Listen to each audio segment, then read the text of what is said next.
SER Podcast. Ángeles terminado, te espera la guerra. Aún no se ha declarado, ya lo sé, pero habrá guerra. Guerra excitante y prohibida, solo es para mayores de 18 años. Vuelves a casa como un Boy Scout. Quieres ser un héroe. Aún no ha muerto nadie, ya lo sé, pero habrá héroes. Guerra excitante, te amo. Yo también quiero ser ministro de la muerte. Hola, buenas tardes. Todos sabemos, porque lo hemos repetido hasta la saciedad, que conocer el pasado nos sirve para entender el presente y también para preparar o para intentar proyectar el futuro. Eso está muy bien y es verdad. Pero en esa reflexión deberíamos siempre tener en cuenta también que la memoria es frágil, que no funciona exactamente como una máquina que almacena los hechos que ocurrieron, sino que actúa también como una especie de coraza o de filtro emocional, aunque también ese filtro puede saltar por los aires cuando nos atropella el día a día. Hoy, por ejemplo, hay mucho ruido, mucho debate y mucha crítica también, claro, por el régimen de semilibertad que el gobierno vasco le ha concedido a Soledad Iparaguirre, Amboto, la que fuera jefa de ETA, y sobre cuyas espaldas pesen al menos 12 asesinatos. Esta mujer ha pasado 21 años en la cárcel, entre Francia y España, pero está condenada a penas que suman más de 400. Y claro, más allá de este caso concreto, ¿qué hace esta noticia? Pues lo que hace es recordarnos que tenemos una historia, que tenemos un pasado como país, como sociedad, y que podemos hacer cualquier cosa menos borrarlo, menos ignorarlo. Que hay que mirar hacia adelante, segurísimo. Pero, ¿qué hacemos, por ejemplo, con aquellos años de plomo? Aquellos años en los que ETA apostó por lo que llamaba la socialización del sufrimiento. Aquellos años en los que concejales del PP, del PSOE, empresarios, periodistas, intelectuales, centenares de personas tenían que vivir con escolta y aún así, pues pasaba lo que pasaba. Vale, pues ese pasado, para que no se olvide, se puede recordar de muchas maneras. Por ejemplo, con un libro que se titula precisamente Plomo y que cuenta la historia de dos personas, dos concretas. Una concejala y su escolta, que tienen, entre otros, un punto de conexión: los funerales.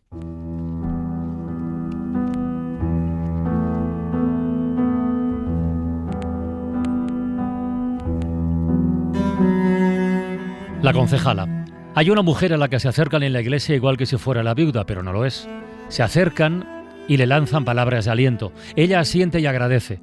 Ha pasado el funeral nerviosa, sin dejar de mover la pierna, pese a que se agarraba la rodilla con una mano o con las dos. Se rumorea que será quien sustituya al concejal que dimite, aunque no le correspondía a ella. En la lista electoral había antes otros dos candidatos que han renunciado. Ella sí piensa ocupar el puesto.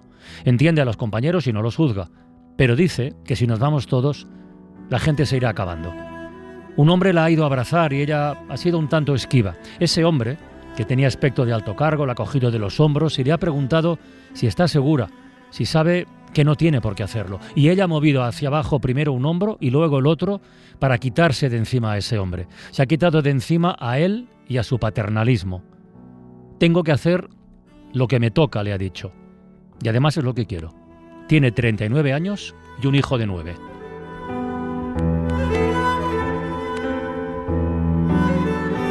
Y luego está la escolta. Mi amigo era escolta de un concejal. Dicen en el funeral que después del intento fallido de la mañana, los terroristas fueron en su busca. Mi amigo se entrometió y lo acabaron matando a él. No saben si por confusión, por impericia o por enviar el mensaje de que nadie está a salvo.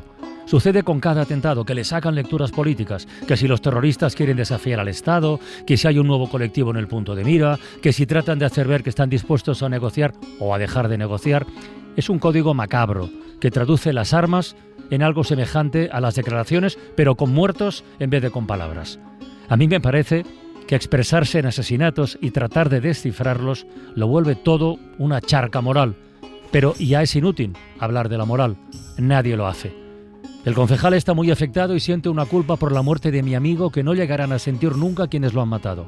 Lo siente, además, de una forma concreta, si mi amigo no se hubiera encargado de protegerlo a él, ahora estaría vivo. Acabo de leer 2 fragmentos de Plomo, el nuevo libro de nuestro José Luis Astre, que pone cara de circunstancias ahora mismo. José Luis, buenas tardes. Hola, buenas. John Sistiaga, bienvenido. ¿Qué tal? Isaías Lafuente, súmate a la Hola, conversación. ¿qué tal? A ver, al leer esta novela y al escuchar estos 2 párrafos en concreto, todos pensamos que estamos hablando de ETA, del País Vasco, aunque no hay ninguna alusión específica al territorio, ni a ninguna banda terrorista en particular. Esta novela parece, pero no es solo una historia sobre el terrorismo de ETA, sino que va más allá. No quise efectivamente centrarlo aquí, pero es evidente cómo la vamos a leer nosotros, ¿no? A mí lo que me impactó, yo no sabía que tenía esta novela, que tenía esta pulsión por escribir esta novela. De hecho, empecé escribiendo otra historia y me daba cuenta cuando me preguntaban, ¿estás intentando escribir? ¿Estás escribiendo algo? Que siempre acababa hablando de la idea del deber, de si es posible esta idea pura del deber, de personas que hacen lo que toca. Has leído un fragmento en el que a mí me interesan mucho los grandes principios expresados de la manera más cotidiana posible. Cuantísima gente que sigue diciendo todavía ahora es que hago lo que me toca, hago lo que hay que hacer. Y de esa manera tan común y cotidiana lo que están citando es esa idea del deber. Y a mí me impactó sobre todo, yo tengo una imagen en la cabeza cuando conocí la historia de los jueces, lo cuento siempre, de los jueces Falcone y Borsellino en Italia. Sí, el Falcone aparece sin ser citado. Exacto. En ese juez muerto con 500 kilos de explosivo. En el año 92, sí, cuando la mafia está a punto de derruir la estructura del Estado italiano, matan a Falcone y el siguiente juez es Borsellino, que sabe que es hombre muerto.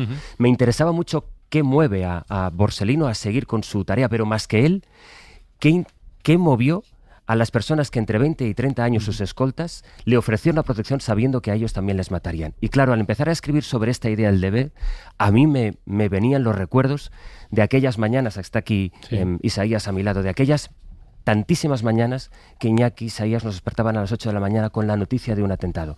Es imposible no ir, y de hecho lo he cruzado con algunos asesinatos de ETA que todo el mundo recordará y que aparecen sin ser citados expresamente, aparecen en el libro. Hay una frase de Albert Camus al final del libro, ya después de contar toda la historia y que el desenlace sea el que es, que concuerda directísimamente con esto que estabas diciendo.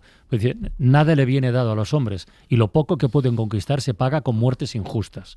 Pero la grandeza del hombre no está en eso, está en su decisión de sobreponerse a su condición. Y si su condición es injusta, no tiene sino un modo de superarla, y es ser justo él. La paz de nuestros corazones está en poder decir, ante la victoria recobrada, sin añoranzas ni reivindicaciones, hicimos lo que había que hacer. Eso está escrito esto es definitivo. En el año 44. Efectivamente. El mundo acaba de asomarse al peor de los abismos. Y después de la Segunda Guerra Mundial, cuando hemos sido capaces de los mayores espantos, Albert Camus dice: hay una serie de gente que no querrá reconocimiento, que no será citada en la historia, que no son los grandes personajes, son aquellas mujeres y hombres que se movieron por un sentido del deber. La historia les puso ante esa tesitura. Hay muchísima gente que todavía ahora, pero que especialmente en aquella época de los años del plomo en nuestro país, dieron la vida para que otros pudieran defender su libertad, a pesar de que discreparan de ellos. Y eso es lo que me interesaba. Yo no quiero que mis hijos crezcan sin conocer, sin saber, sin que nadie les haya hablado, sin que les hablemos en casa también, de una realidad que no es tan lejana en este país y que se sigue dando también en muchas otras sociedades. Claro, tú has citado a tus hijos para que conozcan esa historia, pero también están los hijos de quienes decidieron cumplir con su deber. Porque claro, cuando uno se juega su vida solamente, bueno, pues es muy libre de hacerlo, pero claro, cuando estas personas, la concejala, su escolta, deciden dar el paso para cumplir con su deber, están afectando también a su entorno, ¿no? Claro. Y esa decisión es muy difícil. Lo cuento, de hecho, en la novela, para que la novela lo que me permite es precisamente profundizar en esas, que el lector, la lectora pueda ponerse en la piel de aquellas personas que, como en este caso, escolta, insisto, es una historia de ficción, pero recogería, si nos pusiéramos a hacer un ensayo con cuantísima gente ha dado pasos semejantes y sigue dando pasos semejantes a esto, no acabaríamos nunca, que tienen esa idea del deber que anteponen a la idea de su deber como padre. Por eso hay un momento que es una conversación familiar entre el escolta y su cuñado, que el cuñado le dice: pero ¿no te das cuenta? No lo hagas tú, ¿por qué tienes que seguir haciéndolo tú? Y el escolta le dice: es que si no lo hago yo, otros lo harán. Y el cuñado le dice: yo te estoy pidiendo que des un paso atrás, pero no porque seas un cobarde. Y me interesaba mucho poner... Yo no hago novelas para responder preguntas, pero sí me interesa plantearlas, por lo menos. No solo qué haríamos en cada circunstancia, sino ¿es cobarde el que renuncia? Yo creo que no. ¿Es más valiente el que sigue? Seguramente sí. Mira, el cuñado por alusiones. Y voy a leer otro párrafo que creo que es muy significativo de cómo se puede ir deteriorando la convivencia a partir de determinados hechos y determinadas situaciones. Al final de una comida con la familia, mi cuñado hace una broma conmigo y dice que yo soy el defensor del bien y del sistema. Y a mí me pasa que se me ha gastado el humor. Le recuerdo a mi cuñado la lista de los muertos, entre los que hay civiles y hay niños. Les recuerdo que hay personas inocentes que pasean por una glorieta con la mala suerte de que las matan. Hay patronos y hay sindicalistas. Hay autónomos y hay dueños de empresa y hay trabajadores. A los que están abajo y a los que menos tienen también los matan porque lo que quieren es el terror. Y la ideología, entonces, no es la que yo pueda tener o la que puedan tener mi cuñado y mi mujer, sino que lo ideológico ya es el miedo, tan político como las demás emociones. Le digo que al final siempre nos va a tocar decidir qué hacemos contra lo que es injusto, si lo damos o no por inevitable. Y sigue. La familia me mira sorprendida, algunos agachan la cabeza. Mi mujer me recrimina que me haya puesto tan trascendente si solo era una broma. Y yo me digo que no puede vivir de esa manera, con los nervios de punta e intolerante con el humor de los demás. Siento que vuelvo plomizo, otra vez el plomo, el ánimo de quien me rodea, y me abruma la paradoja de que esta defensa de la vida acabe por quitar las ganas de vivir. Pues eso era, tratar de ponerse en la piel de aquellos que, de alguna manera, yo creo que en la vida hay varias veces, o al menos una, a todos nos aprieta el dilema de si no puedo hacer algo contra aquello que considero injusto. Y si ese deber como ciudadanos o para construir la sociedad... A veces me preocupaba, Carlos, cuando estaba escribiendo la novela, que no pudiera parecer ingenua. Hay algunos principios, a veces da como cierto hasta pudor hablar de la bondad en los tiempos que corren. Y luego me reivindiqué a mí mismo en esa idea. Sí. ¿Y por qué no? ¿Por qué no puede haber cierta pureza y nobleza en aquellas personas que de verdad pensaron en aquel momento que ellos tenían que hacer, que tenían que sacrificarse y poner esa idea del deber colectivo por encima de su deber individual, que también era deber? Y trasladarlo a la intimidad de las casas, y la concejala le pregunta, ¿tú has pensado mucho en renunciar?, le dice el escolta, y él le responde, me justifico tantas veces el trabajo que tengo que es una manera de anticiparme a esa pregunta. ¿Por qué lo hicieron? ¿Por qué lo siguen haciendo? ¿Por qué decidieron sacrificarse? Esa idea es la que me tenía como un martillo en la cabeza, martillándome en la cabeza, hasta que luego le pude dar forma de novela. Es curioso que en el día de hoy alguien que con todo el derecho ha empezado a salir a la calle para ver a su propio hijo, aunque luego tenga que volver a la cárcel, ¿no?, como es Amboto, podría responder a todo esto, ¿no?, que ella es la que mandaba sus comandos a matar concejales independientemente de que fueran escoltados o si caía el escolta. Pero la figura, es verdad, no es una figura muy explorada, la del escolta, ¿no? Hay escoltas muertos en cuanto firman el contrato, como los de Borsellino. O sea, si se han cargado con 500 kilos al juez Falcone y a sus escoltas y a su mujer, hay muchas probabilidades de que al siguiente juez, el Borsellino, que va a hacer lo mismo, le vaya a pasar algo parecido, como pasó. Meterse en ese coche con el juez Borsellino es despedirse todos los días, ¿no? Ser escolta de Yevgeny Prigozhin, después de que ha intentado un golpe de Estado contra Putin, meterse en un avión con él como escolta... es también rezar un poco, sabes que te van a meter un misil, te van a cargar, se le van a cargar en cualquier momento. En el País Vasco no se hacían porras entre los escoltas, pero sí se hacían casuísticas entre ellos, ¿no?, de quién tenía más probabilidad de caer o no caer por lo elevado que era el cargo o precisamente por lo poco importante que era y por tanto era más fácil de acceder a él. Entre ellos hacían esas bromas macabras para intentar justificarse y seguir adelante. Y a mí me interesa mucho en la novela... Es el chiste en los funerales. Sí, la relación que se establece con la protegida, ¿no?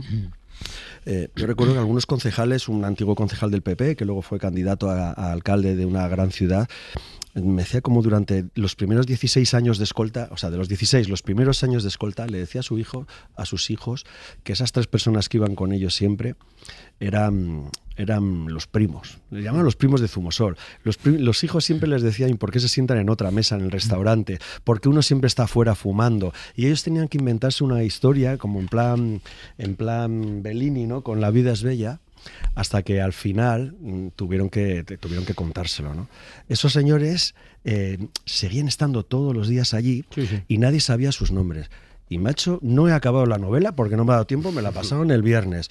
Pero tengo la sensación de que tu escolta no tiene nombre. No lo tiene. No lo va a tener, ¿no? No tengo la sensación de que no lo iba a tener tampoco hasta el final, o nunca, ¿no? Ni lo va a tener, sí. Lo cual es coherente con la historia que estamos hablando. Porque no sé, se me hacía postizo. Sí. Y porque además yo creo que, en el fondo, el escolta es una novela sobre lo que pasó, sobre lo que sigue pasando, lo que pasó en España, lo que ocurrió en Italia en los años del plomo, pero no es solo sobre... Esta es la historia de un escolta y la concejala, la persona a la que protege, pero no es una historia solo sobre escoltas. A mí me interesaba mucho explicar aquellos dilemas internos, aquellas contradicciones que aquellas personas que haciendo el bien...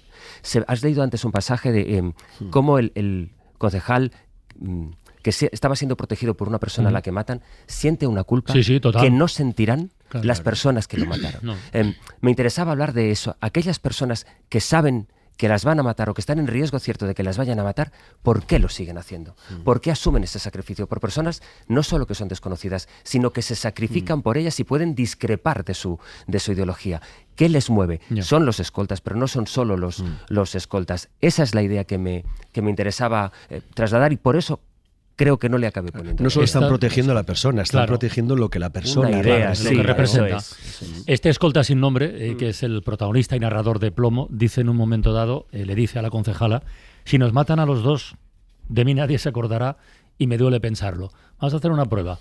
¿Quién tiene en la cabeza el nombre de algún escolta asesinado por ETA? Jorge Yo tengo uno. Jorge Díez. Sí, Jorge ¿Alguno Díez. más? Ginés, uno que yo creo que se quedó sin mano, le explotó una especie de paquete bomba o algo así. Hay más, ¿eh? Jorge Díez nos acordamos porque falleció. El asesinato de Fernando Buesa fue lo que fue. Eva Domaica, que es la jefa de contenidos de Servitoria, tiene una cita de la que hemos hablado más de una vez aquí en La Ventana, que es La Ventana de la Memoria, donde mes a mes va recordando historias de víctimas de los años de plomo y de menos plomo también. Eva, Arratsaldeón. Arratsaldeón. Y has visto que nos hemos quedado con el nombre de Jorge Díez el Orza, el escolta de Fernando Buesa, pero poquito más. ¿A cuántos escoltas asesinó ETA? Por tener el dato y por empezar con eso. ETA asesinó a 11 escoltas, pero es que ni siquiera aparecen como tales en las estadísticas, porque como eran ertzainas, policías locales, es decir, como aparecen como ertzainas, tal, no sé qué, pero sí que hay 2 trabajos básicamente, el documental de Cristina Cuesta, que es un poco el que más se ha fijado, que ahí ya tenemos los nombres de los 11. Y hablabais de Jorge Díez el Orza. Yo creo que ahí tiene mucho que ver también con lo que han hecho las 2 familias para hacer actos de memoria conjuntos, han hecho una labor de memoria conjunta para que asociemos los 2 nombres. Tú hablas de Jorge Díez el Orza, piensas en Fernando Buesa y al revés, ¿no?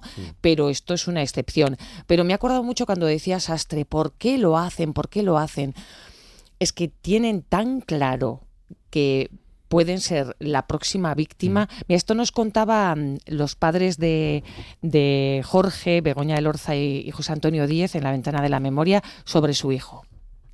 Que estuvo con Fernando Buesa, pues yo 15 creo días, 2 semanas, 2 creo. semanas.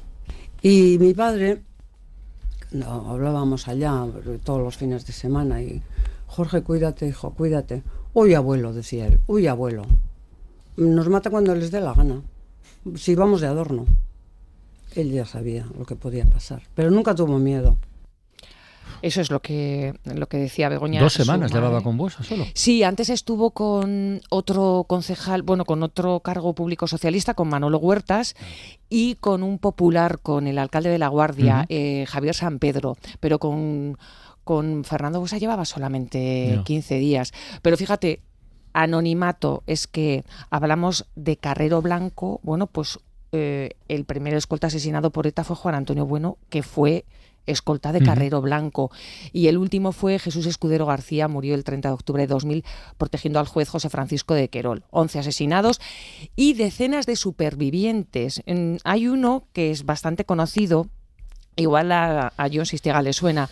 Es Francisco Ruiz, sobrevivió al asesinato de su protegido, el alcalde de Galdacao, Víctor Legorburu, que falleció en el atentado. Le pegaron 12 balazos en hora punta en Galdacao a primera hora de la mañana, 12 balazos en el alma, dice, porque recuerda, entre otras cosas, que nadie se paró a socorrerles. Nadie se paró a prestarles ayuda y cómo después de casi perder la vida, estar 5 meses en el hospital, le pasó esto al salir a la calle. Pues después lo pasé peor. Me dolió más el rechazo a mi persona que los 12 impactos de bala que me metieron. Porque estando ya en mi casa, mi mujer me solía sacar y gente que conocía, porque yo llevaba 20 años ya en Galdacao y 4 de policía municipal. Cuando íbamos por la acera, yo veía el rechazo que había, la gente se apartaba, incluso se iba a la otra acera por no hablar conmigo. Tenían mucho miedo, había mucho miedo por entonces. Me apartaron totalmente de la sociedad, me rechazaron sin yo tener ninguna culpa. Son las historias que hemos escuchado a las víctimas del terrorismo 1000 veces, pero yo creo que es que ellos no se sienten víctimas del terrorismo, sienten que están cumpliendo su deber. Vamos a escuchar a una escolta hablar de cómo se lo tomaban y de la Virgen de Berrozi que les protegía. Crees que a ti no te va a pasar. Tienes medios, tienes la gente que siempre ha luchado por ello y gracias a la Virgen de Berrozi que decimos nosotros siempre hemos tenido suerte o por lo que sea, pero nunca nos había pasado nada. Hemos estado trabajando duro para que no pase nada ni a nosotros ni a la persona que protegemos. Berrozi es el nombre de la unidad de élite de la Ertzaintza, ¿no? Sí, a la que pertenecía Jorge Díez Elorza también. Oye, y el segundo miembro de la pareja, para entendernos, la persona escoltada. ¿Cuántos pudo haber, Eva, en su momento, en los peores momentos? Tú hablabas antes de la socialización del sufrimiento, cuando ETA extendió las amenazas y la condición de víctima a un espectro amplísimo de la sociedad vasca. En aquel momento, 2000, 2020, 2002, había 963 personas escoltadas por la amenaza de ETA. Y además, de muy diversa condición, desde obreros, albañiles, pero para todas ellas y para sus familias, porque los escoltas entraban de lleno en la familia, como contaba antes Jon Sistiaga, ese era el momento en el que se daban cuenta de que se habían convertido en víctimas. Marcaba un antes y un después. A mí lo que contaba antes Astre me recordaba mucho al caso de Manuel Zamarreño. Manuel Zamarreño no era concejal, era militante del Partido Popular. Cuando mataron a José Luis Caso en Rentería le dijeron, te ha tocado a ti. Y él asumió el cargo sabiendo que iba a ser la siguiente víctima. Y pasó exactamente eso. Y hablábamos una vez con su hija, que es un encanto, con Ayara, y nos contaba cómo lo primero que percibes es, cuando entra la escolta, que pierdes libertad. Desde el primer momento nos pusieron escolta, con lo cual ya nuestra vida se limitó pues muchísimo, ¿no? Zamarriño y Caso eran del PP. En el caso del Partido Socialista, en 1985, el partido decidió poner escolta a todos los cargos públicos. Marian Muñoz, concejala socialista durante 3 décadas en el Durango Esado, lo llevó tan mal que estuvo meses sin salir de casa. Cuando me pusieron las cosas, estuve 6 meses sin salir de casa. O sea, me costó mucho, ¿no?, asumir todo eso. Y asumir que cada noche tienes que hacer el programa del día siguiente y tienes que mandarle a la escolta a qué hora, dónde tienes que ir, dónde vamos a ir. Todo eso cuesta asumirlo y cuesta tenerlo. El caso más extremo, y eso que dice ella, que no fue el peor, fue cuando estuvo en la UCI en el hospital. Me tuvieron que operar de un tumor cerebral. Bueno, después de 5 días en coma y tal, pues claro, me tuvieron que alargar el tiempo en la estancia en la UCI porque no tenían una habitación adecuada donde yo pudiera estar. O sea, la habitación tenía que estar cerca de una sala de espera y donde no hubiera mucho problema para las salidas. Entonces, claro, se me alargó los días hasta que se encontró una habitación donde pudiera estar, porque los escoltas estaban allí, claro. Pues son situaciones, y ya te digo, y no son de las peores, ¿eh? Y cuando se la quitaron, el que lo llevó mal, y muy mal, fue su hijo. Mi hijo empezó con tratamiento psicológico cuando nos quitaron la escolta, 17, 18 años, porque le entró la obsesión de que no quería que yo fuera sola a la calle a ningún lado. Decía, ¿pero cómo vas a ir sola? Pues ya te acompaño yo, le decía. Hay un personaje del libro de Sastre Plomo que dice que cuando todo pase será en memoria molesta.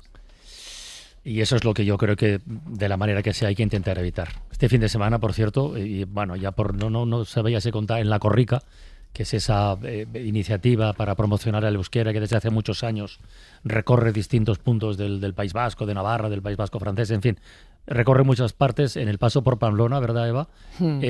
Apareció un niño, porque era un niño. Algún adulto llevaba una camiseta parecida con la fotografía de la etarra que mató a Tomás Caballero, concejal de UPN en Pamplona, que ya es tener mala sangre, quiero decir, pero bueno, en fin.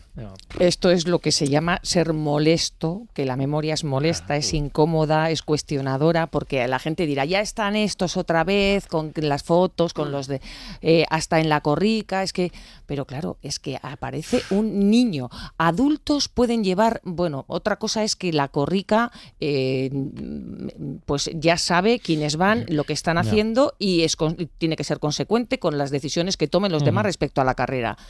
Pero, ¿quién puede decirle a su hijo que se ponga una camiseta con la foto de la persona que mató a un concejal de UPN? ¿Qué va a ser, como decía su hija, que es senadora, como decía su hija hoy? Sí. ¿Qué va a ser de ese niño cuando sea mayor? Pues mejor lo dejamos en el aire. Sí. Eva, un abrazo muy grande. Gracias por contarnos esto. Un abrazo para todos. Y Sastre, pues... muchas gracias a vosotros. A ti por escribir esto. Creo que era importante, precisamente por esto que decía Domaica ahora, la memoria, el hecho de que la dignidad va asociada con la memoria, con no olvidar, y también el ejercicio de poderlo poner en presente, de cuántos fiscales, cuántas personas, jueces, que en fin, que no tengamos la realidad del terrorismo no significa que hay muchas personas que siguen yendo a su trabajo con miedo, no solo por ellos, sino por su familia. Sastre, nos has dicho que escribes novelas para lanzarnos preguntas. No sé si quieres decirme la respuesta, pero a las preguntas que tú lanzas, yo en una circunstancia así, el escolta tiene la edad que tú tenías cuando ETA dejó de matar, y la concejala tiene más o menos la edad que tú ahora tienes. ¿Tú darías el paso adelante?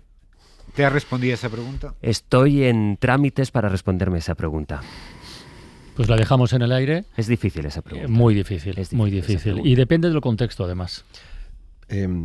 Domaica me ha recordado, para ponerle nombre y forma y personalidad a todo esto, ha hablado de un concejal, de Jesús Escudero García. Yo no me acordaba de su nombre, pero sí me acordaba del juez Querol.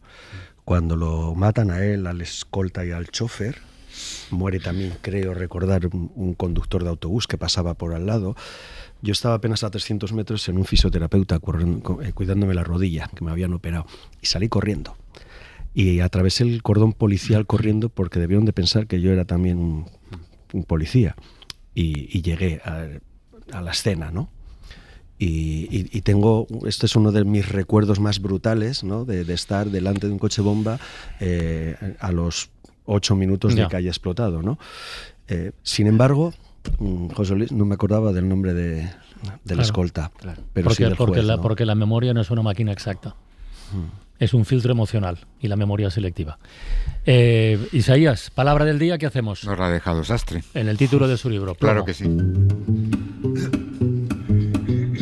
La palabra del día, con Isaías Lafuente. Plomo es el elemento químico metálico de número atómico 82. Así de técnica y fría es la primera acepción del diccionario de la Real Academia. 300 años antes, los académicos la definieron de manera más bella, como metal blando, flexible y correoso que se cría en las entrañas de la Tierra, donde va a parar. Y en aquellas páginas ya encontramos la extensión del término para nombrar cualquier pieza de metal que se pone en las redes o en otras cosas para darles peso, y por metro metonimia, el plomo acabó nombrando también a las balas.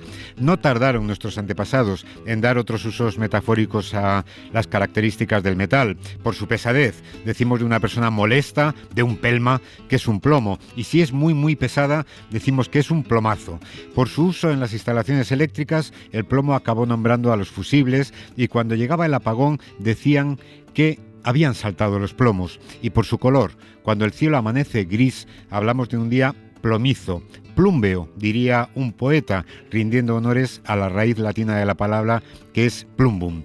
La ficción sobre los narcos nos acostumbró a la frase plata o plomo, ultimátum criminal que ponía a la víctima en la tesitura de aceptar ser comprado o morir. Salvo en los secuestros, el terrorismo ni siquiera daba la opción de la plata. La novela de José Luis Sastre nos acerca a esa plúmbea realidad, a la amenaza plomiza que pesaba sobre las víctimas, a un relato que durante décadas cayó a plomo casi cotidianamente en nuestra actualidad, en nuestros informativos. Y él lo cuenta con la sóbrea belleza de la primera definición académica de la palabra plomo y con el aplomo que le caracteriza.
A ver, Sistiaga, Isaías, pregunta. A ver.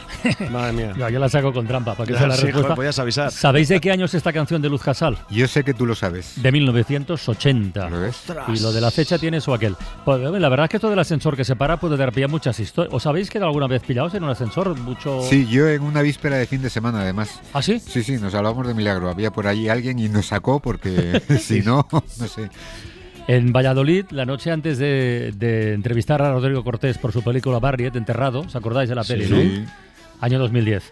Aquella historia claustrofóbica de un soldado al que capturan y un soldado norteamericano lo entierran vivo en un ataúd. Bueno, por la noche antes, el propio Rodrigo Cortés, Carlos Bollero y un servidor nos quedamos encerrados en un ascensor. Y Rodrigo Cortés siempre recuerda la cara que poníamos mirándole a él. Estuvimos un buen rato. Eso fue en 2010, como digo, y nos preguntaba de lo del año de la canción, porque en 1980 el ascensor ya tenía más de un siglo de historia. Estos artefactos, vamos a llamarles, que nos revolucionaron la vida con eso del transporte vertical, nacieron en Nueva York entre 1853 y 1857, y resulta que hoy se celebra el Día Mundial del Ascensor. Anda. Quería llegar. En aquellos años todavía, en los 80, no eran cajas herméticas cerradas. No. ¿Os acordáis el miedo que daba meterte ahí? No saques el brazo, no dejes no sé qué. Claro. No, me he acordado no solo del nombre del inventor, que es Etish Otis, se llamaba. Hombre, el de Zardoya, ¿no? Exacto. Sino me he acordado de la importancia de los técnicos de ascensor. En La Dana, por ejemplo, todavía hoy quedan edificios en los que no se ha restablecido el servicio, pero cómo no recuerdo esa tragedia, lo importantes que se han convertido los ascensores y los técnicos que los hacen funcionar. Claro que para ello hay que estudiar antes para ser técnico de ascensor, de mantenimiento. Hay que estudiar electricidad o electrónica, grado superior, o mecatrónica. Total. Digo todo esto porque nos conecta con nuestra propuesta revolucionaria de la semana.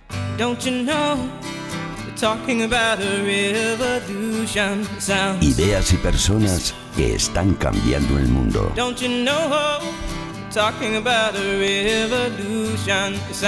Los Revolucionarios, con Pipo Serrano. En Radio Barcelona, como cada semana. Pipo, buenas tardes, buena tarde. ¿Qué tal? Buenas tardes. A que está esa conexión que acabo de decir. Me has dejado flipado. Cuando oigo la música digo, a ver por dónde va. A ver por dónde tira. Sí, estamos todos igual. Bueno, con Tony aquí en el estudio decíamos, ¿será para mí esto? Y a ver por dónde lo pillo. Déjame que te diga una cosa. Cuando Otis hizo ese invento, propuso ese invento, también cambió un tema muy interesante, que fue la configuración de la ciudad. Antes claro, los señores la arquitectura, ricos vivían, y los señores ricos vivían en el primero para no tener que subir mucho. Y en cambio, cuando apareció el ascensor, aquellos pisos se pusieron baratitos y los caros eran los de arriba de todo. Ni siquiera en el primero, en el anteprimero, que se llamaba el principal. El principal. Tú lo has dicho. Bueno, pues ibas bien, ibas muy bien, porque lo de hoy, el espacio de hoy os puede sonar contradictorio, por lo que necesito daros un poco de contexto. Seguro que en la línea de lo que decía Carlas, todos habéis oído en muchas ocasiones que la inteligencia artificial se va a llevar por delante muchísimos empleos. Hemos leído, y estos días repasaba World Economic Forum, decía que la inteligencia artificial desplazará 92 millones de empleos en 2030, que suena muy lejos, pero dentro de 4 días. Goldman Sachs, 300 millones de empleos. El Fondo Monetario Internacional, 60% de los empleos en economías avanzadas expuestos a la IA. Y un tipo inteligente, interesante, como es Geoffrey Hinton, Premio Nobel de Física del 24, que algunos le consideran padre de la inteligencia artificial, dice que si queremos sobrevivir a lo que nos viene hay que hacerse fontanero.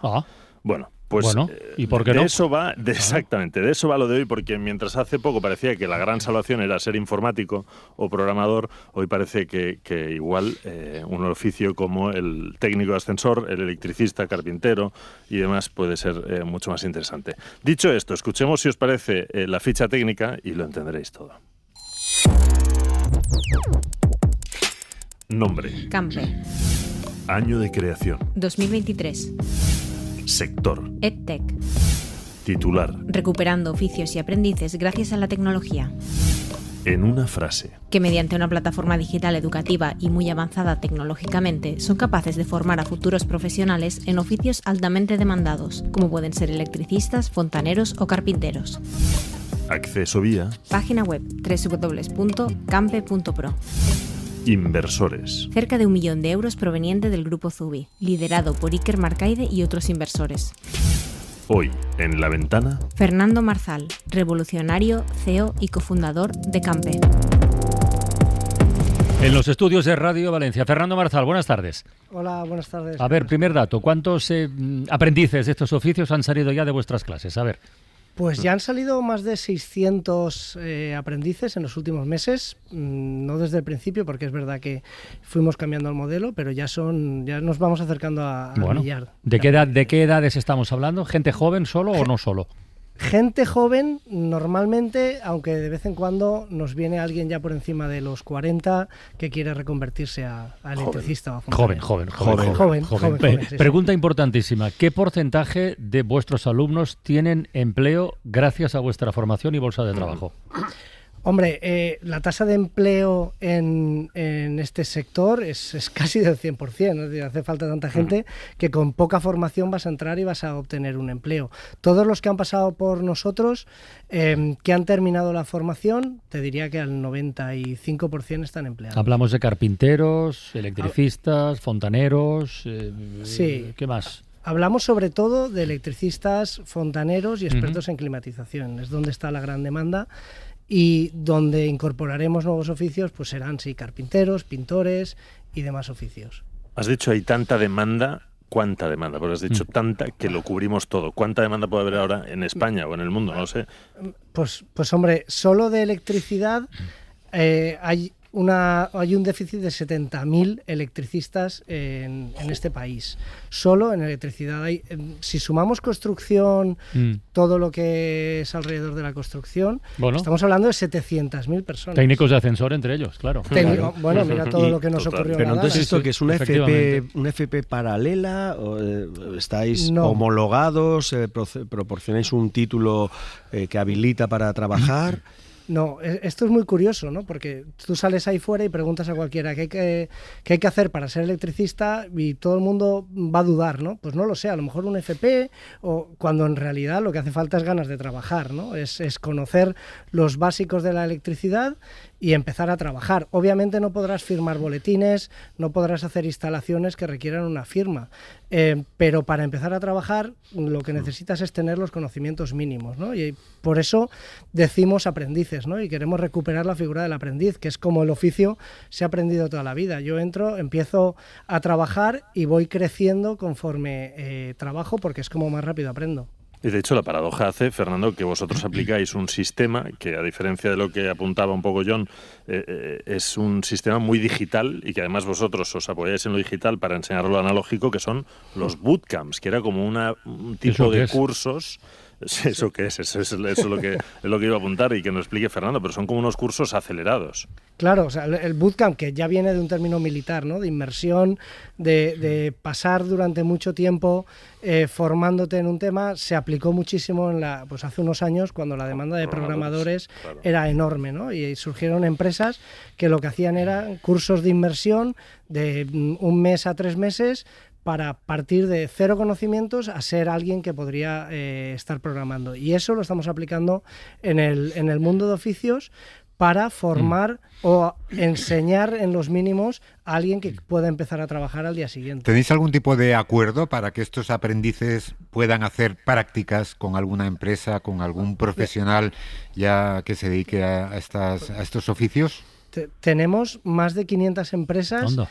Esperando a que les mandemos aprendices, no para hacer prácticas, sino directamente para contratarlos, ¿no? Porque necesitan personal urgentemente. Entonces, saben que los estamos formando con sus necesidades, que ese es un gran punto, ¿no? Las empresas nos cuentan realmente cómo quieren que vengan los ayudantes, los aprendices, los formamos en eso y, por tanto, nos están esperando más de una empresa. Oye, Fernando, ¿y cómo se aprende en remoto? Porque entiendo que las clases son en remoto, algo tan de tocar, tan manual, tan práctico, ¿no? Sí, pues fíjate que hemos creado un sistema en el cual mandamos a casa del estudiante un kit con todas las herramientas que necesita conocer para empezar, ¿no? Tú vas a ser electricista, pues tendrás que aprender a pelar cables, a conectar un diferencial, a crear un cuadro eléctrico, ¿no? A usar un medidor de tensión, etcétera, etcétera. Eso se lo enviamos, incluido en el bootcamp, para que incluso ya tenga su primer maletín de herramientas para trabajar, ¿no? Y eso en online hacemos que las prácticas las estén grabando con el móvil para luego poder validar lo que están haciendo, ¿no? Y así cualquiera, desde donde esté, puede estar aprendiendo a ser ¿Y al electricista. carpintero qué le mandáis en el kit? Al carpintero todavía no hemos llegado, pero a ver, al final los mínimos, un carpintero, un martillo y un clavo, ¿no? Claro. Y una cola, y aprender cómo se corta, es algo, o sea, no pretendemos que la gente salga ya sabiéndolo todo, pretendemos que sea alguien que pueda empezar a trabajar. Un aprendiz, es que el concepto es fantástico.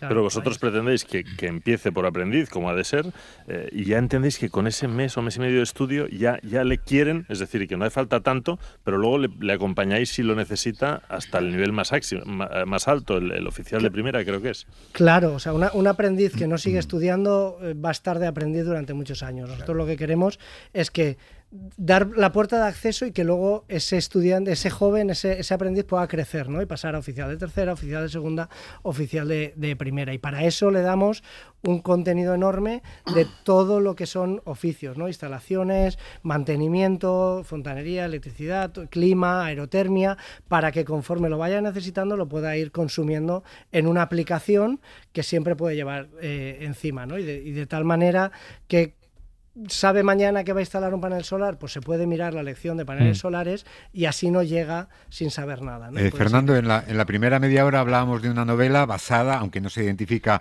en hechos reales.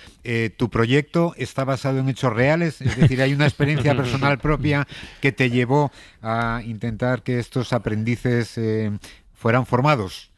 No, a ver, yo casualmente empecé de aprendiz hace muchos años instalando redes, ¿no? La época del principio de Internet, donde las compañías empezaban a instalar sus redes locales, ¿no? Y yo sin saber nada, porque ya había estudiado informática, empecé a montar redes y demás. Pero eso hace mucho tiempo y es verdad que ahora mismo lo que nos hemos basado mucho en el concepto de lo mismo que pasó con los programadores, ¿no? Dijimos, oye, hay 700.000, hacen falta 700.000 personas y hay un paro juvenil gigantesco y encima viene lo que viene con la inteligencia artificial, ¿no?